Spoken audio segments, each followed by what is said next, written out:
கண்மணி, பாட்டி, அம்மாவ ரொம்ப அசிங்கப்படுத்திட்டாங்க அப்படின்னு நினைச்சு ரொம்ப வருத்தப்பட்டுட்டு இருக்காங்க. அந்த நேரத்தில அன்பு வந்துட்டு, "எதுக்காக கண்மணி வருத்தப்பட்டுட்டு இருக்க? நம்ம நாளைக்கே உங்க வீட்டுக்கு போகலாம்" அப்படிங்கிறாங்க. "என்னங்க சொல்றீங்க? உண்மையாவா?"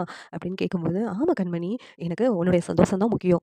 நாம சந்தோஷமா இருக்கணும். நம்ம தல தீபாவளிய உங்க வீட்ல வச்சு தானே செலிப்ரேட் பண்ண முடியும். அதனால நம்ம உங்க வீட்டுக்கு போகலாம். பாட்டி பேசுனதெல்லாம் நீ நினைச்சு வருத்தப்பட்டுட்டு இருக்காத" அப்படின்னு அன்பு சொல்லிக்கிட்டு இருக்காங்க. உடனே கண்மணி ரொம்ப சந்தோஷப்படுறாங்க.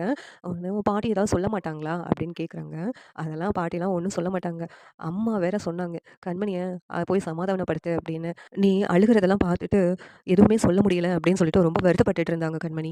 "நம்ம நாளைக்கே உங்க வீட்டுக்கு போகலாம்" அப்படின்னு சொல்லிட்டு அன்பு சொல்றாங்க. உடனே கண்மணி இருந்துக்கிட்டு, "அப்பன்னா உங்க அம்மா சொன்னதுனால தான் நீங்க வந்து நம்ம தல தீபாவளி கொண்டாடுறதுக்காக அங்க போகணும்னு சொல்றீங்களாங்க?" அப்படின்னு கேட்குறாங்க.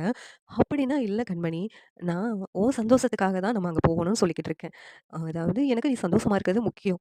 அதனால தான் அப்படி சொல்றேன்" அப்படின்னு அன்பு சொல்றாங்க. உடனே கண்மணி வந்துட்டு, நீங்க அத்தைக்காக தான் என்கிட்ட பாசமா இருக்கிற மாதிரி இருக்கிறீங்களாங்க? அத்தை சொல்றதுனால தான் எல்லாமே செய்றீங்களா?" அப்படின்னு சொல்லிட்டு கண்மணி கேட்குறாங்க. உடனே அன்பு இருந்துட்டு, "என்ன கண்மணி இப்படியெல்லாம் கேள்வி கேட்குற? உன் மேல நான் உண்மையாவே பாசமா தான் இருக்கிறேன். அது ஏன் உனக்கு புரியவே இல்ல? இப்படி ஒரு கேள்வி என்கிட்ட கேட்டுட்ட" அப்படின்னு அன்பு சொல்றாங்க. உடனே கண்மணி வந்துட்டு, "சாரிங்க, சாரிங்க என்ன மன்னிச்சுடுங்க.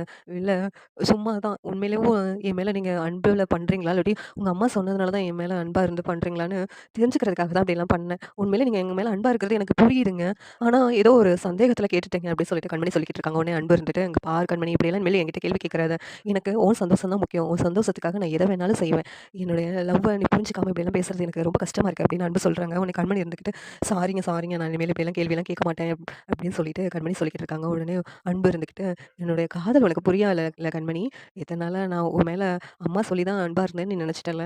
அப்படியெல்லாம் இல்ல கண்மணி" இருந்துகிட்டு, "அந்த வெண்ணிலா நம்மகிட்ட சொன்னத நம் அந்த வெண்ணிலா நம்மகிட்ட சொன்னத போயிட்டு கேட்டு நம்ம இப்படியெல்லாம் அன்புகிட்ட கேட்டுருக்க கூடாது. பாவம் அவர் ரொம்ப கஷ்டப்படுறாரு. இனிமேல் வெண்ணிலா பேச்ச கேட்கவே கூடாது" அப்படின்னு சொல்லிட்டு கண்மணி நெனைக்கிறாங்க.